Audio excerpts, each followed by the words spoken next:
Bienvenue sur la chaîne Histoire du soir, où nous explorons des faits fascinants du passé pour vous aider à vous endormir facilement et utilement. Abonnez-vous et mettez des likes.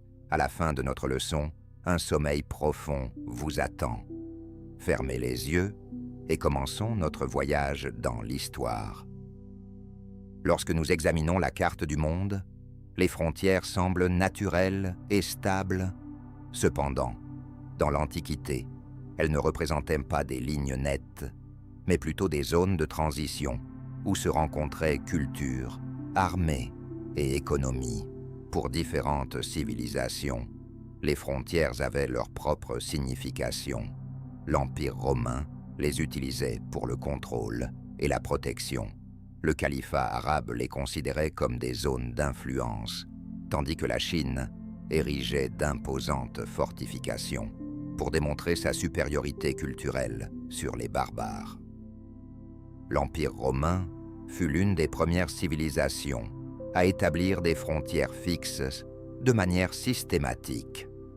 Contrairement aux anciens États, fondés sur des forteresses et des murs urbains, les Romains créèrent un réseau complexe de lignes défensives, de garnisons et de centres administratifs. Ils utilisèrent à la fois des obstacles naturels, comme les rivières Rhin et Danube, et des constructions artificielles, parmi lesquelles le lame germanique, s'étendant sur 550 km et comprenant plus de 900 tours et forteresses pour se protéger contre les tribus germaniques. Cependant, les frontières romaines n'avaient pas seulement des fonctions militaires, elles servaient également de barrières psychologiques, séparant le monde de la barbarie. Ce mythe était activement soutenu par un système de propagande. Bien que le commerce prospérait au-delà du Limès, les barbares ne se contentaient pas d'effectuer des attaques, mais rejoignaient également l'armée romaine. Contrairement à Rome, le califat arabe ne cherchait pas à établir des frontières claires. Sur les territoires musulmans, l'influence était divisée en deux zones, Dar al-Islam, les terres de l'islam, et Dar al-Harik, les régions non conquises. Au lieu de murs stationnaires, le califat créait un réseau de camps militaires frontaliers, d'où étaient menées des incursions sur les terres voisines. La flexibilité des frontières du califat permettait aux Arabes de s'adapter rapidement aux changements, tandis que Rome se concentrait sur la protection de ses territoires. Le califat, quant à lui, élargissait constamment ses frontières, intégrant les peuples dans son système par le biais de relations vassales ou de dépendances économiques. À titre d'exemple, dans le Caucase, les califes ne cherchaient pas à exercer un contrôle direct, mais créèrent un réseau de principautés dépendantes qui reconnaissaient leur autorité. Cela permettait de minimiser les dépenses militaires et de maintenir la stabilité. La Chine a choisi un parcours complètement opposé. Contrairement à Rome, où les frontières étaient établies pour la protection, la stratégie chinoise avait ses propres caractéristiques uniques. Relations vassales et dépendances économiques. La Grande Muraille de Chine est non seulement un monument remarquable, mais aussi un symbole de la puissance impériale. Sa construction a débuté sous le règne de Qin Shi Huang, au IIIe siècle avant notre ère, et s'est poursuivie pendant des siècles, particulièrement de manière intensive sous la dynastie Ming. Cependant, malgré le mythe répandu, la Grande Muraille n'a pas toujours rempli des fonctions défensives. Gengis Khan et ses Mongols, tout comme la civilisation chinoise, se percevaient comme le centre du monde, considérant les peuples voisins comme des barbares. Dans ce contexte, la frontière servait non seulement de barrière physique, mais aussi de division idéologique entre la Chine éclairée et ses ennemis. La Chine, au lieu d'exercer un contrôle direct sur les régions frontalières, préférait utiliser un système d'États vassaux et de diffusion de sa culture. En conséquence, les trois grandes civilisations anciennes appliquaient des modèles de frontières différents. Rome établissait des lignes claires pour se protéger des barbares. Le califat élargissait son influence par une politique flexible et des structures militaires, tandis que la Chine créait des frontières en se concentrant non pas sur la défense, mais sur le maintien de son image. Préférant un système d'États vassaux et la promotion de la culture chinoise, ces approches ont laissé leur empreinte dans la modernité. Les pays occidentaux adhèrent en grande partie au modèle romain de frontières strictes. Le monde islamique continue de créer des sphères d'influence, tandis que la Chine, comme il y a 1000 ans, utilise les frontières comme un outil de démonstration de sa puissance. Aux XXe siècle, les conceptions du monde ont radicalement changé. L'Europe médiévale existait dans un contexte de conscience géographique limité, où les cartes avaient au plus de sens symbolique que pratique, alors que les grandes découvertes géographiques ont complètement transformé les perceptions de l'espace, des frontières et de l'influence politique. Les États ont commencé à réaliser que le contrôle des territoires ne se limitait plus aux voisins immédiats, mais pouvait s'étendre à des continents entiers au-delà des océans. Jusqu'à l'époque des grandes découvertes géographiques, les Européens s'appuyaient principalement sur les connaissances antiques en géographie, consolidées dans les travaux de Claude Ptolémée, qui a vécu au IIe siècle de notre ère. Son ouvrage sur la géographie a été traduit et réédité au XVe siècle et est devenu. Ptolémée représentait le monde comme un espace interdit, entouré d'océans, avec une position centrale pour l'Eurasie et l'Afrique. Il croyait que l'océan Indien était fermé par la terre et que les terres au sud de l'équateur restaient inexplorées. Les erreurs dans son système, y compris l'allongement excessif de l'Asie, ont influencé la perception de Colomb, qui était convaincu, sur la base de ses calculs, qu'il pourrait atteindre l'Inde en se dirigeant vers l'ouest. La situation a changé lorsque les Portugais ont commencé à tracer des routes maritimes autour de l'Afrique et que les Espagnols ont exploré le Nouveau Monde. Au XVe siècle, des cartes ont commencé à apparaître qui ne se limitaient plus aux traditions antiques, mais incluaient de nouvelles informations géographiques. L'une des premières de ces cartes était l'œuvre d'un cartographe allemand qui a représenté l'océan Atlantique. Bien que ses dimensions soient encore inconnues, à la fin du XVe siècle, la cartographie a connu une nouvelle révolution grâce à Gérard Mercator. Il a créé une projection qui permettait aux marins de tracer des itinéraires avec des distorsions minimales, contrairement à Ptolémée, dont les cartes étaient basées sur des modèles hypothétiques. Les cartes de Mercator ont trouvé une application pratique. Il a créé la première carte du monde en projection cylindrique, qui est encore utilisée en cartographie maritime. Son principal avantage était la préservation des proportions angulaires, permettant aux navires de naviguer en ligne droite en utilisant une boussole.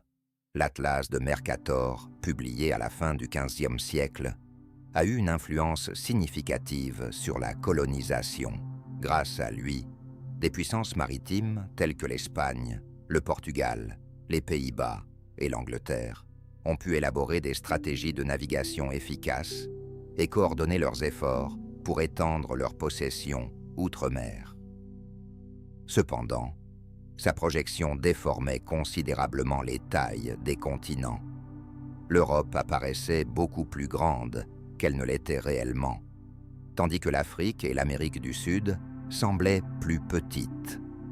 Cette représentation visuelle a contribué à renforcer l'idée de domination de l'Europe sur le reste du monde et s'est reflétée dans l'idéologie coloniale. En plus des cartes de Mercator, Les cartes de navigation maritime ont joué un rôle important à l'époque de la colonisation, apparaissant à la fin du Moyen Âge. Bien qu'elles n'étaient pas destinées à établir des frontières politiques, ces cartes aidèrent les marins à s'orienter dans l'océan, en indiquant l'emplacement des ports, des courants et des récifs dangereux. Elles étaient largement utilisées par les Portugais lors de... Elle a également influencé l'idéologie coloniale, aux côtés des cartes de Mercator. Ces cartes étaient activement utilisées par les Portugais lors de l'exploration de l'Afrique, du Brésil et de l'Inde.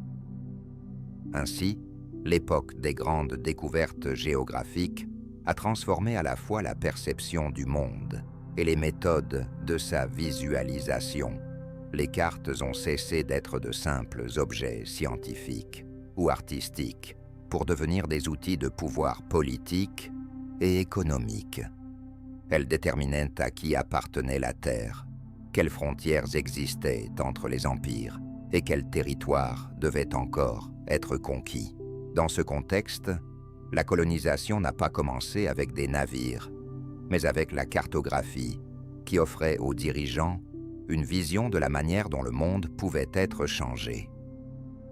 Les puissances coloniales créaient des cartes, non seulement pour la navigation géographique, mais aussi comme des moyens de contrôle politique, contribuant à renforcer leur pouvoir sur de nouveaux territoires. Pendant la période des grandes découvertes géographiques, les cartes se sont transformées en un outil permettant aux pays européens de légitimer leurs revendications sans présence physique sur ces terres. Ce processus était clairement visible dans des accords tels que le traité de Tordesillas à la fin du XVe siècle et la conférence de Berlin à la fin du XIXe siècle, qui divisaient artificiellement le monde entre les puissances coloniales. L'un des premiers cas significatifs de partage cartographique s'est produit avec la signature du traité de Tordesillas en 1494. À l'époque, l'Espagne et le Portugal étaient les principales puissances maritimes d'Europe et étaient engagés dans une compétition active. Avec l'aide du pape Alexandre VI, ils ont conclu un accord qui a divisé le monde connu en dehors de l'Europe entre eux. La ligne de méridien passait à environ 107 km à l'ouest des îles Açores, les terres à l'ouest de cette ligne revenant à l'Espagne et celles à l'est au Portugal. Cette délimitation ne tenait pas compte des intérêts d'autres nations européennes et ignorait les civilisations existant sur ces territoires. Ainsi, le Brésil, situé à l'est de la ligne de démarcation, a été attribué au Portugal, ce qui a eu un impact significatif sur son séparation culturelle du reste de l'Amérique latine. Quelques décennies plus tard, un principe similaire a été appliqué dans le traité de Saragosse de 1529, qui a précisé les zones d'influence dans le Pacifique. Cet accord a défini les frontières entre les territoires espagnols et portugais en Asie et a permis au Portugal d'établir son contrôle sur les îles Moluques. Les cartes créées sur la base de ces accords ne reflétèrent pas toujours la réalité véritable. Au lieu de cela, elles devenaient des outils de légitimation du pouvoir, formant des illusions sur de vastes territoires. La plupart des régions restaient inexplorées, mais étaient déjà colorées aux teintes des puissances coloniales. De nombreux conflits, provoqués par les tentatives de différents États de revoir les frontières établies, se sont particulièrement intensifiés avec la participation de pays européens tels que la France, l'Angleterre et les Pays-Bas dans la course coloniale. Cette approche cartographique du partage des territoires est devenue la base de la conférence de Berlin de 1884-1885. Lors de cette conférence, les puissances européennes ont officiellement divisé l'Afrique entre elles. Avant cela, les frontières des colonies africaines était indéfinie, et le contrôle des territoires s'exerçait principalement par le biais de postes avancés côtiers et de stations commerciales. Cependant, en raison de la concurrence croissante entre l'Angleterre, la France, l'Allemagne et la Belgique, il est devenu nécessaire de résoudre les conflits et d'établir un ordre dans la répartition du continent. La conférence de Berlin, organisée par l'Allemagne, a réuni des délégués de 14 pays, y compris le Royaume-Uni et la France. Le principal résultat de la conférence a été l'affirmation du principe de l'occupation effective. Un État ne pouvait revendiquer le droit sur un territoire que s'il exerçait un contrôle réel sur celui-ci, et non simplement sur la base de représentations cartographiques. Cela a favorisé un intense partage de l'Afrique, entraînant une avancée rapide des puissances européennes à l'intérieur du continent, s'emparant de nouvelles terres. Les frontières établies par les Européens sur les cartes ignoraient complètement les différences ethniques, linguistiques et culturelles des populations locales. Elles apparaissaient souvent comme des lignes droites, tracées selon des coordonnées géographiques ou le long de grandes rivières, sans tenir compte de la véritable structure sociale de la région. En conséquence, des peuples qui avaient vécu côte à côte pendant des siècles furent divisés en différentes colonies, tandis qu'à l'intérieur de ces nouvelles frontières artificielles, des tribus ennemies étaient regroupées. Cela a constitué la base de nombreux conflits modernes sur le continent africain. L'exemple le plus frappant des conséquences de la cartographie coloniale est l'État libre du Congo, qui ne faisait partie d'aucun empire, mais est devenu la propriété personnelle du roi belge Léopold. Sur la carte, l'État libre du Congo apparaissait comme une vaste possession, mais en réalité, il était composé de nombreux groupes ethniques indépendants. L'exploitation de la population locale pour l'extraction du caoutchouc a conduit à l'un des régimes coloniaux les plus brutaux, touchant la vie de millions de personnes dans l'histoire de la colonisation. Il existe de nombreux exemples où les frontières ont été établies sans tenir compte des populations locales, de leur territoire traditionnel et de leurs liens ethniques.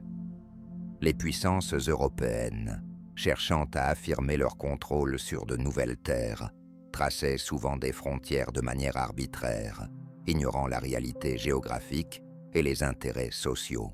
Cette approche a conduit à la formation d'États artificiels, où se mêlent des peuples aux cultures, langues et traditions diverses, tandis que des communautés d'origine similaire se retrouvaient divisées entre différents pays. En conséquence, des conflits ethniques ont émergé, qui demeurent une source d'instabilité aujourd'hui. Un exemple célèbre est le partage du territoire nigérian, qui a été effectué de manière précipitée par les autorités coloniales britanniques.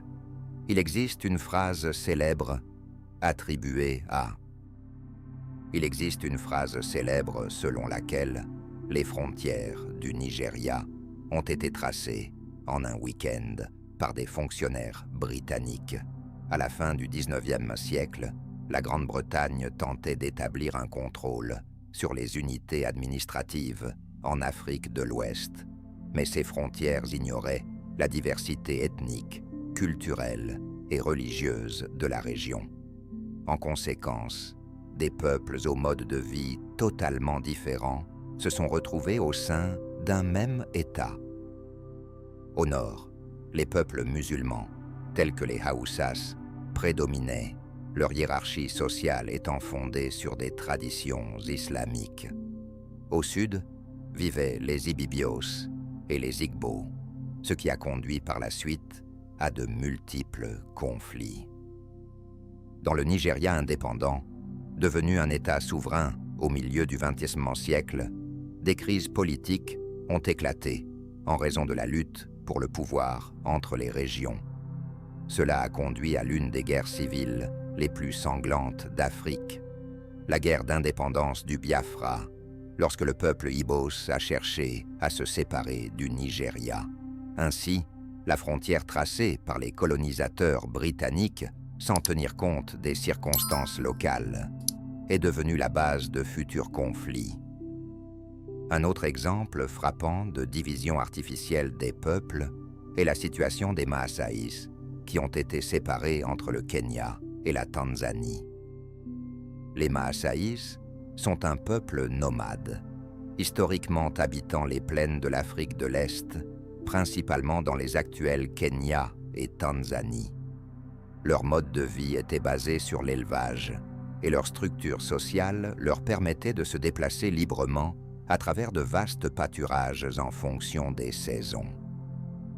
À la fin du XIXe siècle, les autorités coloniales britanniques et allemandes, en définissant les sphères d'influence en Afrique de l'Est, ont tracé une frontière en ignorant le mode de vie des Maasaïs.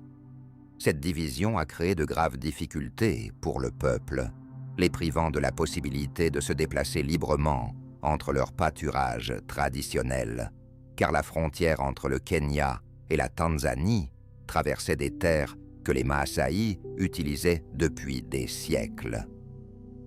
La situation s'est aggravée lorsque les Européens ont commencé à coloniser massivement les terres de l'Afrique de l'Est, réservant d'importantes parcelles aux Maasaïs pour l'agriculture et les parcs nationaux.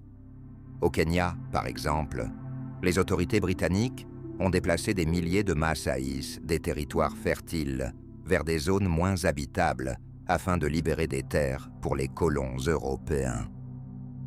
Après l'indépendance du Kenya et de la Tanzanie, la situation n'a pas connu de changement significatif. La frontière officielle entre les pays passe toujours.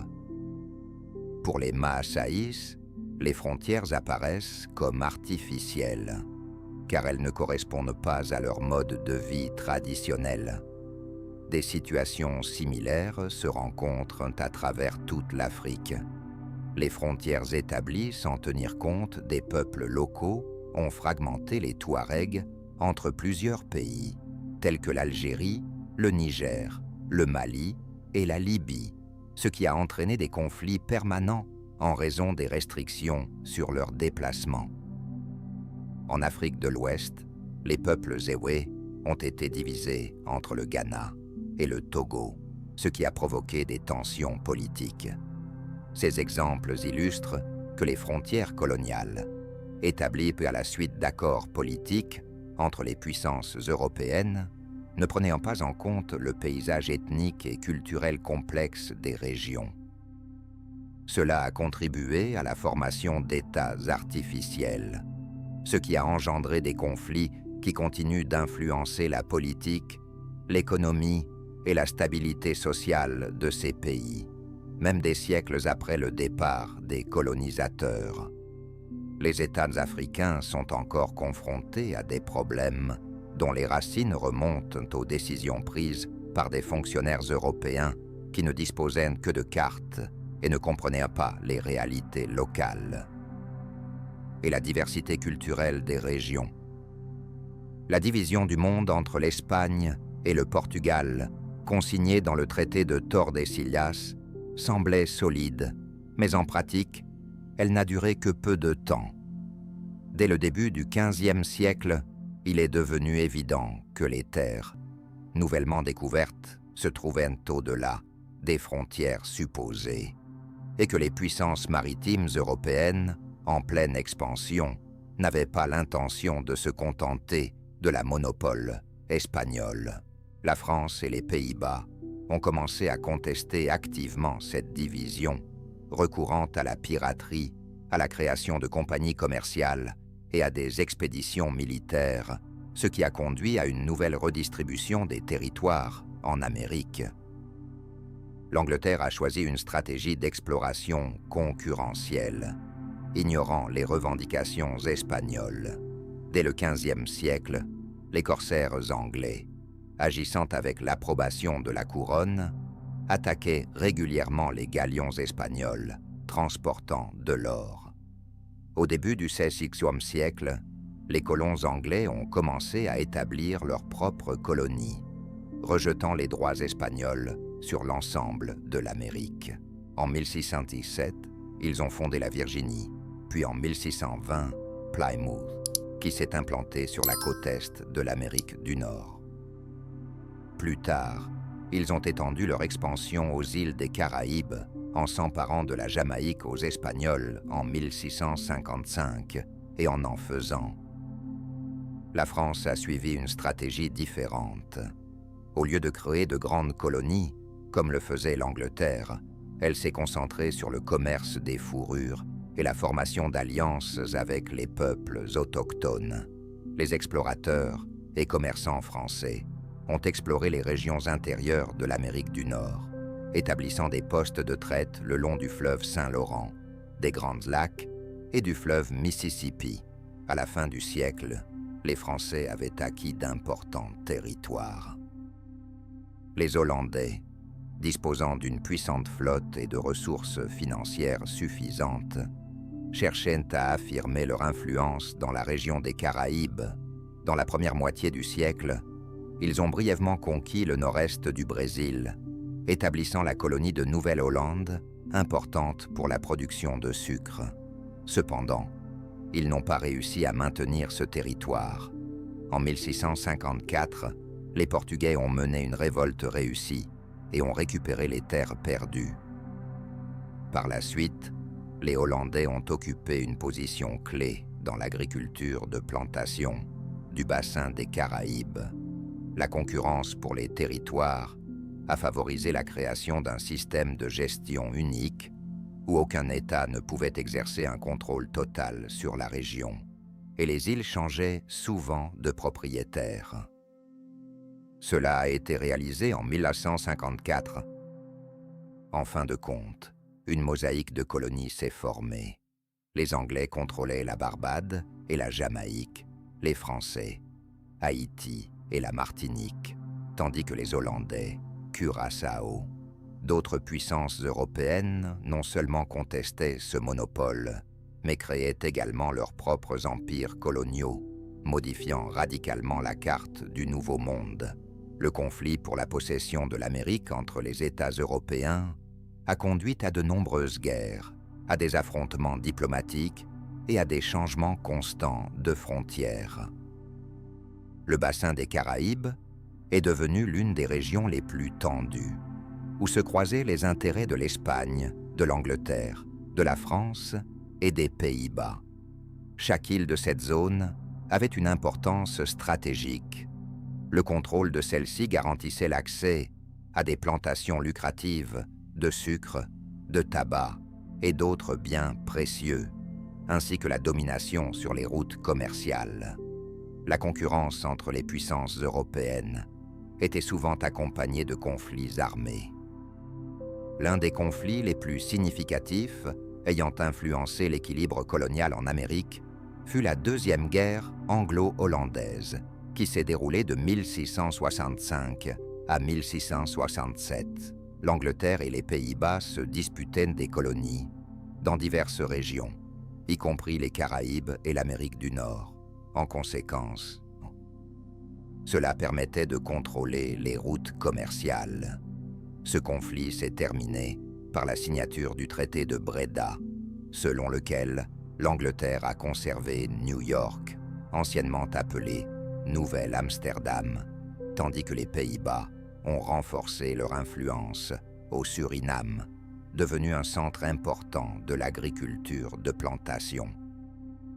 En parallèle, une lutte entre l'Angleterre et la France se déroulait, dont l'intensité a augmenté à la fin du XVIIIe siècle.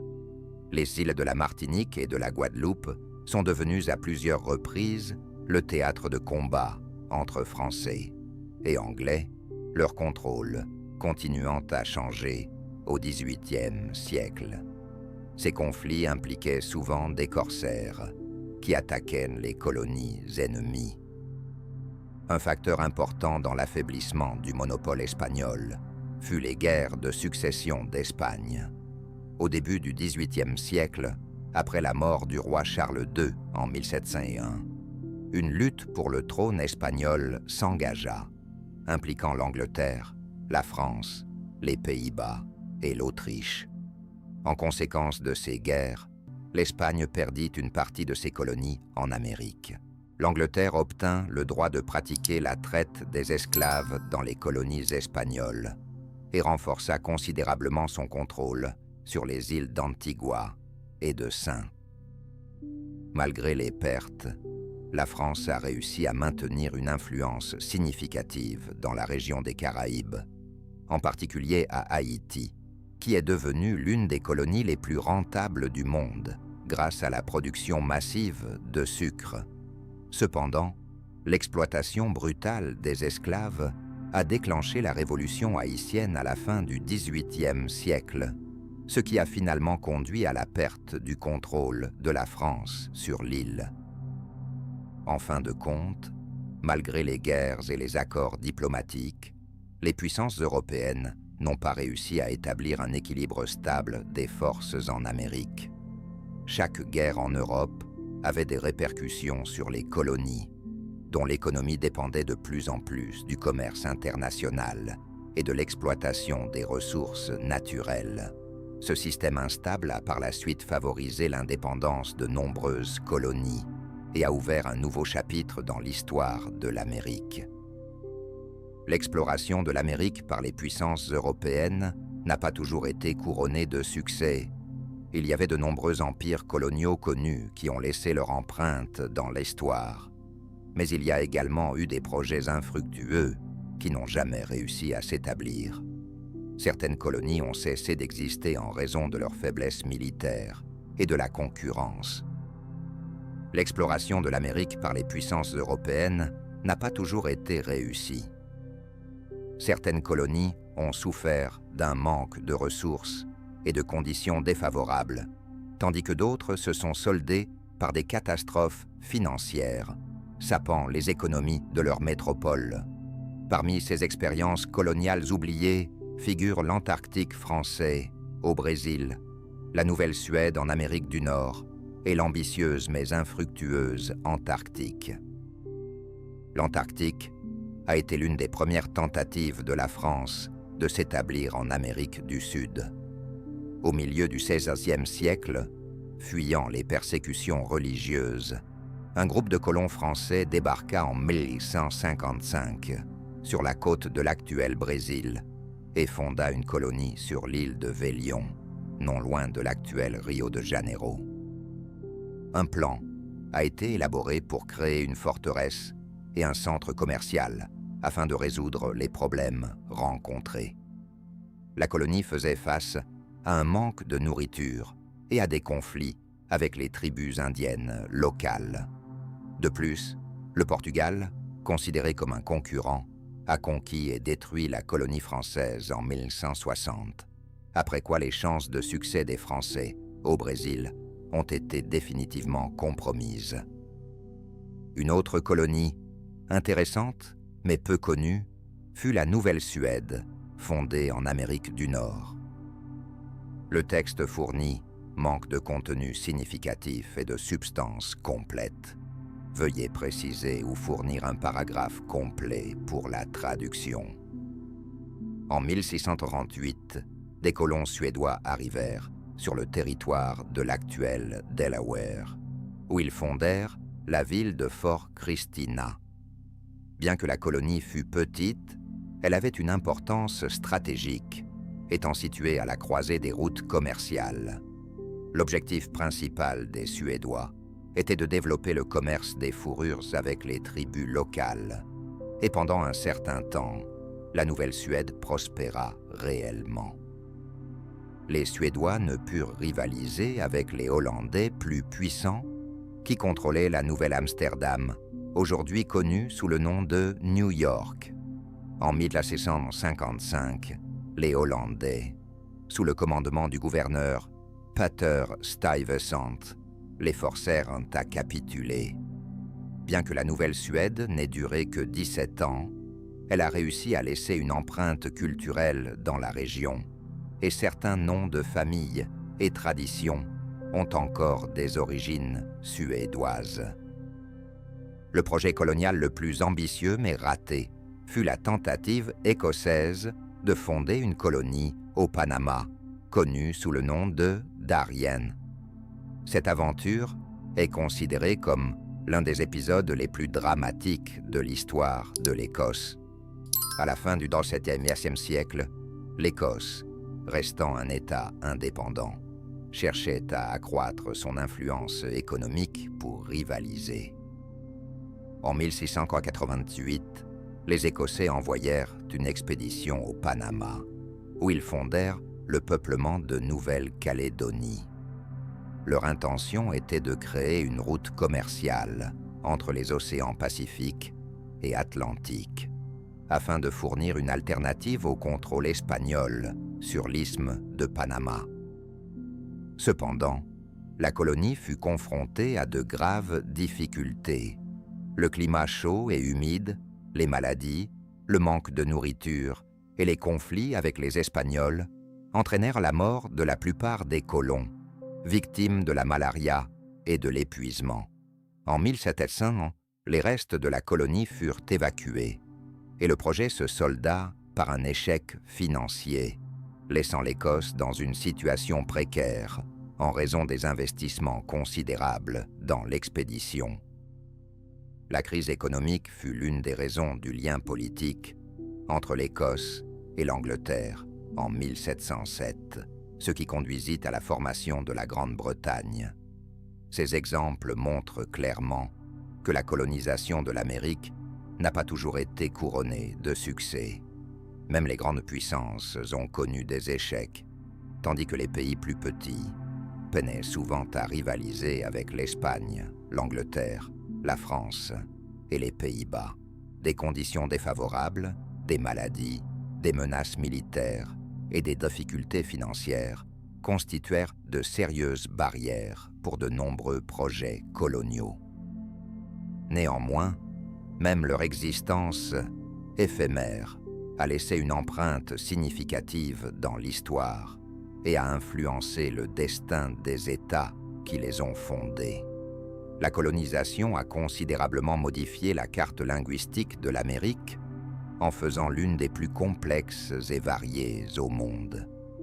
Aujourd'hui, sur le continent, les langues européennes prédominent: l'espagnol, le portugais, l'anglais, le français et le néerlandais. Mais dans chaque région, ce processus a évolué de manière unique. Dans certains pays, les langues des peuples autochtones ont complètement disparu ou ne se sont maintenues que dans des communautés isolées, tandis que dans d'autres, elles continuent d'être utilisées dans la vie quotidienne ou ont obtenu un statut officiel. De plus, la fusion des cultures et des groupes ethniques a donné naissance à des langues hybrides uniques, telles que les créoles, qui sont devenues une partie significative de l'identité caribéenne et latino-américaine. Le Paraguay représente un cas unique en Amérique du Sud, car c'est le seul État où la langue locale guarani non seulement a survécu, mais est également devenue la deuxième langue officielle aux côtés de l'espagnol. Cela est lié à la politique menée par les colonisateurs espagnols dans cette région, contrairement au Mexique et au Pérou, où les Espagnols ont conquis de vastes empires et imposé la langue castillane. Au Paraguay, les Européens ont été confrontés à une population guarani dispersée et relativement uniformément répartie. Les colonisateurs, y compris les missionnaires jésuites, ont utilisé le guarani pour interagir avec la population locale, créant des grammaires et des dictionnaires dans le but de les convertir au christianisme. La langue était largement utilisée dans la vie quotidienne, même parmi la population autochtone du Paraguay, et continue d'être préservée après l'acquisition de l'indépendance. Actuellement, plus de 90% des habitants du pays l'utilisent aux côtés de l'espagnol. La colonisation a non seulement contribué à la préservation des langues autochtones, mais a également entraîné l'émergence de nombreux nouveaux langages hybrides, résultant de l'interaction entre les colons européens, les esclaves africains et les peuples locaux. Des langues telles que le créole et le patois se sont principalement formées dans la région des Caraïbes et dans les zones côtières de l'Amérique latine. Le créole est né sur la base de la langue française, avec d'importantes empreintes aux langues africaines et une structure grammaticale simplifiée. En Jamaïque, le patois jamaïcain s'est développé, représentant un mélange de l'anglais avec des langues ouest-africaines et des influences espagnoles. Au Suriname, le Ranatonga est apparu, une langue qui combine des éléments de l'anglais, du néerlandais et du portugais. Le papiamento est une autre langue intéressante, apparue sur les îles caribéennes d'Aruba, Bonaire et Curaçao. Contrairement à d'autres langues créoles, elle ne s'est pas formée uniquement sur la base d'une seule langue européenne, mais combine plusieurs langues, l'espagnol, le portugais, le néerlandais, des dialectes africains et l'anglais. Cela est dû au fait que les îles ont longtemps servi de centres commerciaux pour divers peuples. Actuellement, le papiamento est la langue principale de communication sur ces îles et a un statut officiel. Ces exemples illustrent comment la colonisation a favorisé la diffusion des langues européennes sur le continent, tout en conduisant à l'émergence de nouvelles formes linguistiques. La carte linguistique de l'Amérique, allant de la préservation du guarani au Paraguay à la naissance de langues créoles hybrides dans la région des Caraïbes, est un reflet vivant du passé colonial et des diverses interactions culturelles. La colonisation de l'Amérique a non seulement modifié les territoires et la carte linguistique, mais a également conduit à l'extinction de peuples entiers. De nombreuses communautés autochtones ont été détruites en raison des guerres, des épidémies et du travail forcé. Certains peuples ont complètement disparu, ne laissant que des témoignages archéologiques et des mentions dans des textes, tandis que d'autres se sont fondus parmi des groupes ethniques plus larges, perdant leur langue et leurs traditions. L'un des exemples les plus tragiques est celui des Taïnos, qui habitaient les îles caribéennes et furent le premier groupe à rencontrer les Européens après l'arrivée de Christophe Colomb en 1492. Ils peuplaient Cuba, Haïti, Porto Rico, la Jamaïque et les Bahamas, pratiquaient l'agriculture sédentaire en cultivant le manioc, le tabac et le coton, construisaient des villages avec des huttes rondes et possédaient un système complexe de croyances spirituelles. Quelques décennies après l'invasion espagnole, les Taïnos avaient pratiquement disparu. La principale raison en était le travail forcé sur les plantations espagnoles et les épidémies de maladies auxquelles ils n'avaient pas d'immunité. La variole, la rougeole et le typhus ont entraîné une réduction drastique de leur population jusqu'à un niveau critique en quelques générations. De plus, les Espagnols appliquaient un système de manumission qui augmentait la mortalité parmi les Taïnos. Au milieu du XVIe siècle, les Taïnos, en tant que peuple distinct, avaient cessé d'exister, bien que leur.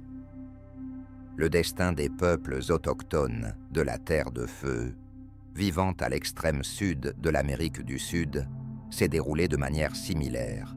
Des sociétés telles que les Yamana et les Alacalufes ont pendant des siècles su s'adapter aux conditions climatiques difficiles, se déplaçant en canoë, chassant des animaux marins et développant des traditions uniques. Cependant, au Xe siècle, l'expansion européenne a conduit à la disparition complète de ces peuples. Tout d'abord, la colonisation de la Patagonie et la propagation de l'élevage européen ont entraîné un déplacement massif des populations locales de leurs terres. Ensuite, les maladies introduites par les Européens telles que la tuberculose et la grippe, se sont révélées mortelles pour eux. Troisièmement, des actes délibérés de destruction, en particulier à l'égard des Selknam, ont conduit à leur annihilation physique. Les propriétaires engageaient souvent des chasseurs pour exterminer les populations locales, les considérant comme un obstacle à leur élevage. L'un des exemples les plus connus est Cristina Calderón, la dernière locutrice de la langue yamana, décédée en 2002. Elle refusait de parler sa langue en présence d'hommes. L'attitude envers les Selknam a contribué à leur annihilation physique. Un autre moyen de destruction des cultures autochtones se produisait à travers l'activité missionnaire, dont le sort des Indiens de Californie est un exemple frappant. À partir du XVe siècle, les Espagnols ont activement colonisé cette région avec l'aide de moines qui cherchaient à convertir la population locale au christianisme. Cependant, les méthodes employées ont détruit le mode de vie traditionnel des Indiens. Ils étaient déplacés de force vers des missions. Il leur était interdit de parler leur langue natale. Ils étaient contraints de travailler et sévèrement punis en cas de désobéissance. De nombreux Indiens sont morts des épidémies et leurs traditions culturelles ont disparu au fil de plusieurs générations. Ainsi, la colonisation a non seulement modifié le visage géographique de l'Amérique, mais a également conduit à l'anéantissement de peuples entiers. La disparition s'est produite à la fois en raison des maladies et des conditions de vie difficiles, ainsi qu'à cause d'une politique délibérée de destruction.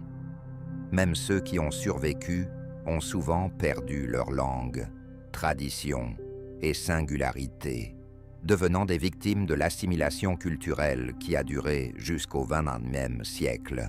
La colonisation a causé des dommages non seulement à l'Amérique, mais aussi à l'Afrique, changeant le destin de tout un continent. Il ne s'agit pas seulement de la disparition de la mémoire de peuples entiers. Si en Amérique l'influence européenne a conduit à la disparition de peuples entiers et à la création de nouveaux groupes linguistiques et ethniques, en Afrique, la principale force motrice des changements a été la traite des esclaves. Celle-ci a non seulement dévasté des régions entières, mais a également transformé la carte politique du continent, renforçant certains États et en détruisant d'autres. La traite des esclaves a joué un rôle clé dans la transformation des royaumes africains en fournisseurs d'hommes pour les plantations américaines. Le commerce des esclaves existait en Afrique même avant l'arrivée des Européens, principalement sous la forme de la traite transarctique. Cependant, le volume du commerce a considérablement augmenté. Les dirigeants africains ont commencé à fournir activement des prisonniers de guerre et des personnes capturées lors de conflits intertribaux, recevant en échange des armes à feu, des textiles, des spiritueux et d'autres produits européens. L'un des États africains les plus connus, ayant participé à la traite des esclaves, était le royaume du Dahomey, l'actuel Bénin. Au XVIIe siècle, il menait activement des guerres contre les peuples voisins et vendait les prisonniers capturés à des marchands européens. Les dirigeants utilisaient les revenus de ce commerce d'êtres humains pour renforcer l'armée, construire des forteresses et favoriser le développement économique du royaume. Au XVIIe siècle, le Dahomey menait des guerres actives contre ses voisins et vendait les prisonniers capturés à des marchands européens. Le royaume est célèbre pour sa garde féminine d'élite, connue sous le nom d'Amazone du Dahomey, qui participaient aux campagnes militaires. Les Ashanti, l'actuel Ghana, ont également atteint la richesse grâce à la traite des esclaves, fournissant des esclaves à d'autres États. Ce royaume, situé au cœur de l'Afrique de l'Ouest, est devenu une puissante puissance militaire grâce au contrôle des mines d'or et à sa participation active à la traite des esclaves. Les Ashanti menèrent des guerres contre les tribus voisines, capturant des prisonniers de guerre et les vendant aux Européens par le biais de forts côtiers, tels qu'Elmina et Cape Coast. Cependant, contrairement aux Dahomey, le royaume ne dépendait pas exclusivement de la traite des esclaves et l'utilisait comme l'un des moyens de renforcer son économie. Les pays européens ont appliqué différentes approches à la traite des esclaves. La traite britannique est devenue l'une des plus organisées et des plus vastes. Liverpool, Bristol et d'autres centres commerciaux ont contribué à un flux significatif d'esclaves, utilisant des navires qui circulaient régulièrement. La traite française, quant à elle, se concentrait sur l'approvisionnement des plantations de sucre et de café dans la région des Caraïbes, en particulier sur les îles de Saint-Domingue, Haïti, Martinique et Guadeloupe. Les navires français partirent du port de Nantes. Les navires britanniques assuraient de manière constante le flux d'esclaves, alors que les navires français expédiaient des esclaves depuis le port de Nantes. Une législation connue sous le nom de Code de Cox a été élaborée en France, formalisant le statut des esclaves et les conditions de leur détention. Les Portugais ont été parmi les premiers à s'engager dans la traite des esclaves et ont longtemps été ses principaux organisateurs. Leurs colonies au Brésil sont devenues le plus grand marché d'esclaves africains. Et ce sont les négriers portugais qui ont réalisé le plus grand nombre de transports de captifs à travers l'Atlantique. En utilisant des forts côtiers, tels que Luanda en Angola, les Portugais ont étroitement collaboré avec les dirigeants africains, échangeant des armes à feu et des produits européens contre des esclaves. La traite des esclaves a changé à jamais le visage de l'Afrique. Elle a affaibli des régions entières, entraînant une diminution de la population et des conflits intertribaux prolongés, ce qui a rendu de nombreux États africains dépendants des produits européens. Avec l'interdiction officielle de la traite des esclaves dans les royaumes qui prospéraient auparavant, le commerce des esclaves a été en crise en raison du manque de sources de revenus alternatives. À la fin du XIXe siècle, l'Afrique restait la seule région significative du monde qui n'avait pas encore été entièrement partagée entre les puissances européennes, malgré l'existence des empires coloniaux de la France, de la Grande-Bretagne, du Portugal et de la Belgique. La montée de la concurrence entre les pays européens et l'expansion active de la Belgique dans le bassin du fleuve Congo ont poussé les grandes puissances à négocier pour prévenir les conflits et procéder à un partage formel du continent africain. En 1884, la conférence de Berlin a eu lieu, au cours de laquelle les puissances européennes ont officiellement confirmé leurs revendications sur les terres africaines. La conférence a été initiée par le chancelier allemand Otto von Bismarck, qui souhaitait devenir l'arbitre parmi les puissances coloniales et garantir à l'Allemagne un accès au marché africain. 14 pays ont participé à la conférence: l'Allemagne, la Grande-Bretagne, la France, le Portugal, l'Espagne, l'Italie, la Belgique, les Pays-Bas, le Danemark, la Suède, la Norvège, l'Autriche-Hongrie, l'Empire ottoman, les États-Unis et l'Empire russe. Bien que les 3 derniers États n'aient pas manifesté d'ambitions coloniales significatives en Afrique, leur participation a conféré un statut international à l'événement. Aucun État africain ni aucun peuple n'ont été invités aux discussions, et le sort de tout le continent a été déterminé sans tenir compte de la vie de sa population. L'un des principaux résultats de la conférence de Berlin a été la reconnaissance du principe de l'occupation effective, qui a incité les puissances européennes à s'enfoncer activement dans le continent pour s'approprier de nouveaux territoires. C'est après la conférence qu'une course pour l'Afrique a émergé, une période d'expansion intensive, durant laquelle les Européens ont rapidement conquis et établi leur contrôle sur les terres africaines. La répartition des terres entre les pays était basée sur leur histoire, leur influence, leurs capacités militaires et leurs intérêts économiques. La France, en contrôlant le Sénégal, a eu l'opportunité d'étendre ses possessions en profondeur sur le continent, unifiant l'Afrique de l'Ouest et l'Afrique centrale. Cela a conduit à la formation de ce que l'on appelle la Haute-Afrique, une vaste bande de colonies françaises s'étendant d'ouest en est. Il était important pour les Français d'établir le contrôle sur tout ce territoire pour assurer la liaison entre leurs colonies au Maghreb et en Afrique de l'Ouest, ainsi que pour renforcer leur position dans le bassin du fleuve Congo. À l'inverse, la Grande-Bretagne cherchait à établir une ligne coloniale verticale reliant. Cette conception était fondée sur la vision de Cecil Rhodes, qui rêvait d'une Afrique britannique unifiée, s'étendant de Le Caire au Cap.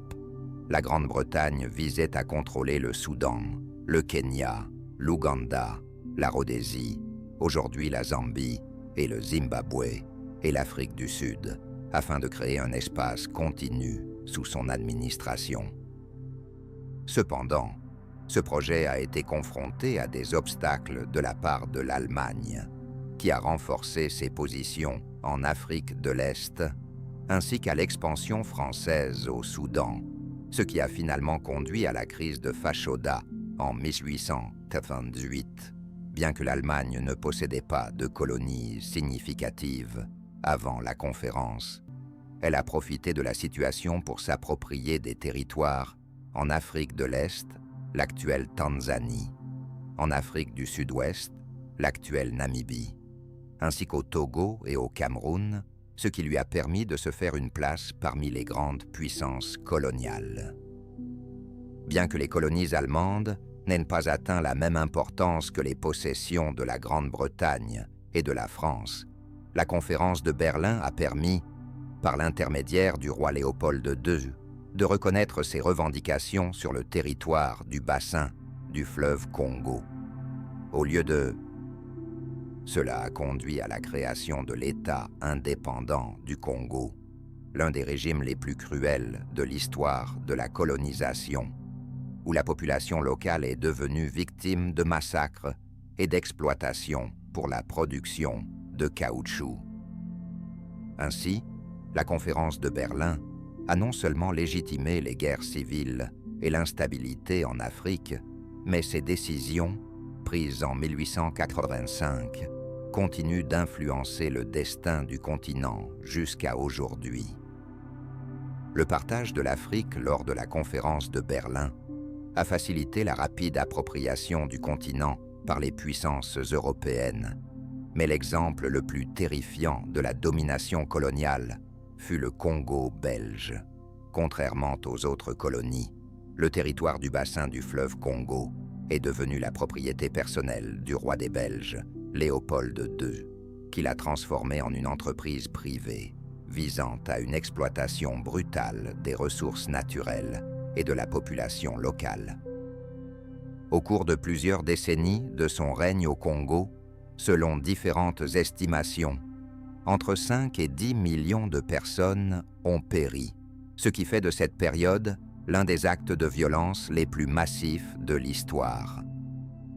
Léopold II est devenu roi des Belges au milieu du XIXe siècle, mais le petit pays européen ne possédait pas de colonies significatives, ce qui ne satisfaisait pas ses ambitions. Il souhaitait transformer la Belgique en une grande empire, tout en étant conscient du manque de puissance militaire et économique pour rivaliser avec la Grande-Bretagne et la France. En fin de compte, il a décidé de créer une entreprise coloniale privée qui serait officiellement indépendante de la Belgique et lui rapporterait un profit personnel. Pour justifier ses revendications sur le Congo, Léopold a eu recours à une rhétorique humanitaire. Il a engagé l'explorateur Henry Morton Stanley, qui a mené des expéditions dans le bassin du fleuve Congo et a conclu des accords avec les chefs locaux. Ces accords, souvent incompréhensibles pour les Africains, transféraient le contrôle de leur territoire aux Européens. Lors de la conférence de Berlin, Léopold a réussi à convaincre les autres participants de reconnaître ses droits sur le Congo, affirmant qu'il avait l'intention de créer un État libre qui lutterait contre la traite des esclaves et développerait la région. Cependant, dans les faits, cela s'est avéré n'être qu'un prétexte. La principale source de revenus de l'État libre du Congo est devenue. À la fin du XIXe siècle, avec le développement de l'industrie automobile et de la production de pneus, la demande en caoutchouc a considérablement augmenté. Léopold a mis en place un système dans lequel la population locale était contrainte d'extraire cette ressource pour les entreprises belges, tout en ne recevant aucune compensation. L'introduction de quotas obligatoires a créé dans la région un système rigide de travail forcé. Les hommes étaient envoyés dans la jungle pour récolter du caoutchouc, et s'ils ne respectaient pas les quotas, leurs familles faisaient face à de sévères punitions. Le point culminant de ce système a été la violence de masse, utilisée pour maintenir le contrôle. Les fonctionnaires et les officiers belges exigeaient l'obéissance des habitants locaux, et toute forme de résistance était brutalement réprimée. Les forces coloniales, connues sous le nom de forces de l'ordre public, étaient composées d'officiers européens et de mercenaires africains chargés d'intimider la population locale. L'un des symboles de la terreur était la mutilation des mains de ceux qui désobéissaient, accompagnée des exécutions des habitants récalcitrants. En plus des meurtres, l'exploitation massive a provoqué des épidémies, la famine et la destruction des sociétés traditionnelles. De nombreux villages ont été désertés, car les hommes étaient contraints de... Les habitants locaux qui désobéissaient étaient victimes de meurtres, ce qui a contribué à une mortalité élevée et à une intensification de la violence. Selon les estimations des historiens, la population du Congo a diminué de 50%, ce qui équivaut à des pertes de 5 à 10 millions de personnes. Les informations sur les atrocités au Congo ont commencé à parvenir en Europe grâce aux efforts des journalistes, des missionnaires et des défenseurs des droits de l'homme. Le diplomate britannique Roger Casement a mené une enquête et publié un rapport sur les tortures et les violences. Edmund N. a organisé une campagne internationale contre Léopold. En conséquence de la pression publique, le gouvernement belge a exigé en 1908 que le roi cède le contrôle du Congo à l'État. Néanmoins, même après cela, les méthodes de gestion coloniale et l'exploitation économique n'ont pas cessé. L'histoire du Congo belge reste l'un des chapitres les plus sombres de la domination coloniale, soulignant comment la cupidité privée peut entraîner des souffrances massives pour la population. Cette période a non seulement influencé le destin de la région, mais a également laissé des blessures profondes dont les conséquences se font encore sentir en République démocratique du Congo aujourd'hui. Les frontières coloniales tracées par les Européens ont engendré de nombreux problèmes contemporains. Les Européens ont divisé certains peuples entre différents États et ont regroupé sous des frontières uniques des groupes historiquement rivaux. Parmi les frontières les plus complexes figure la division entre la Somalie et l'Éthiopie, la frontière entre le Kenya et la Tanzanie, le conflit concernant le Sahara occidental, ainsi que l'affrontement ethnique entre les Hutus et les Tutsis dans la région des Grands Lacs. Après la conférence de Berlin, le territoire somalien a été réparti entre la Grande-Bretagne, l'Italie et la France, tandis que la partie orientale de la région de l'Ogaden a été attribuée à l'Éthiopie. En 1977, la Somalie a déclenché une guerre pour l'Ogaden, dans le but de réunir toutes les terres somaliennes. L'URSS a modifié son soutien en faveur de l'Éthiopie, ce qui a contribué à sa victoire. Malgré la défaite de la Somalie, le conflit n'a jamais été définitivement résolu et les affrontements armés dans la région se poursuivent. Le conflit pour le Sahara occidental a émergé en 1975, après le départ de l'Espagne. Le Maroc a annexé ce territoire. Cependant, le Front Polisario, soutenu par l'Algérie, a signé un cessez-le-feu en 1991. Néanmoins, le référendum sur le statut de la région n'a jamais été organisé. Aujourd'hui, le Maroc contrôle la majeure partie du territoire, tandis que le Polisario maintient des positions dans les zones frontalières. C'est une autre situation complexe en matière de frontières. Le conflit autour du Sahara occidental se poursuit dans la région. Une autre frontière complexe est la division des Massaïs entre le Kenya et la Tanzanie. Les Britanniques et les Allemands ont modifié leur route migratoire. Après avoir obtenu leur indépendance, le Kenya et la Tanzanie ont maintenu cette frontière, et la création de parcs nationaux a encore davantage restreint les déplacements des Massaïs, nuisant à leur mode de vie traditionnel. Les frontières coloniales dans la région des Grands Lacs ont contribué aux conflits ethniques, dont le plus important a été l'affrontement entre les Hutus et les Tutsis au Rwanda et au Burundi. Avant l'arrivée des Européens, ces groupes n'avaient pas de distinction ethnique claire et représentaient plutôt des classes sociales. Les Tutsis s'occupaient traditionnellement de l'élevage et jouissaient d'une position privilégiée, tandis que les Hutus étaient des agriculteurs. Au début du XXe siècle, les colonisateurs allemands, puis belges, ont introduit un système de documents ethniques qui a légitimé le pouvoir des Hutus et renforcé leurs privilèges. Après l'indépendance du Rwanda en 1960, les Hutus se sont installés au pouvoir et ont commencé des persécutions massives contre les Tutsis. Le conflit a atteint un tragique paroxysme en 1994, lorsque le génocide a coûté la vie à environ 800 000 personnes.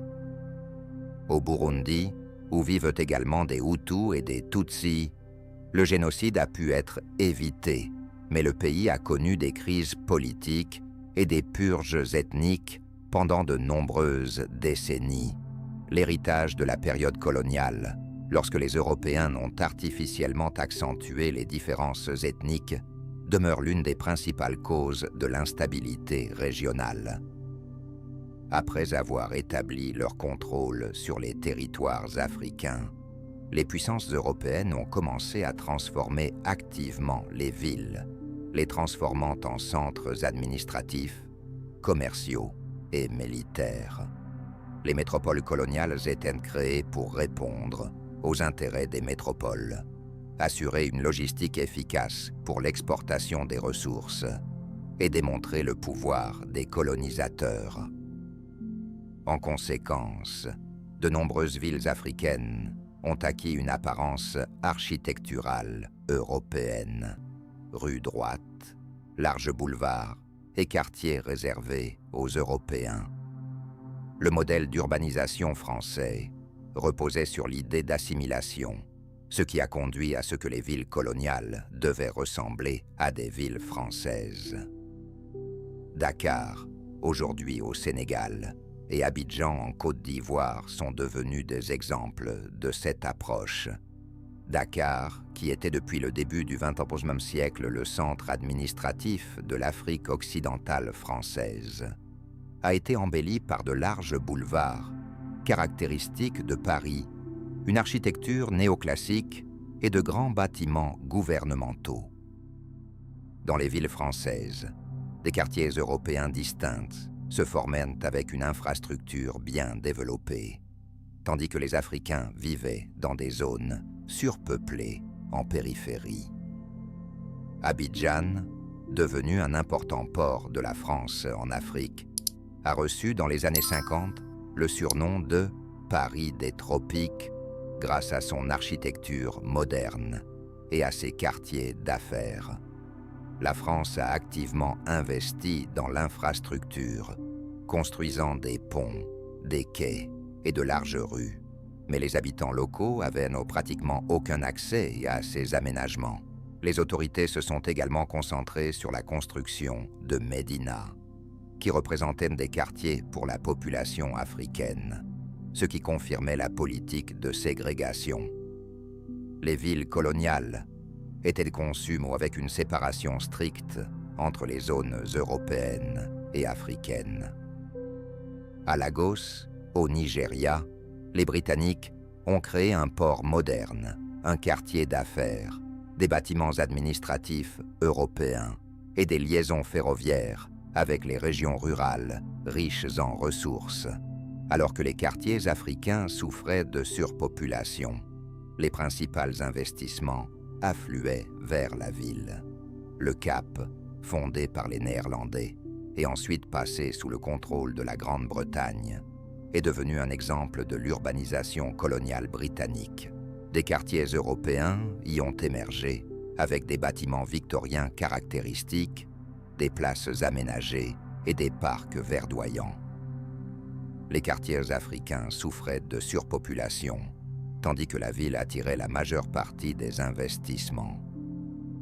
Cependant, beaucoup ont été contraints de vivre dans de pauvres banlieues, surtout après l'instauration du régime d'apartheid au XXe siècle.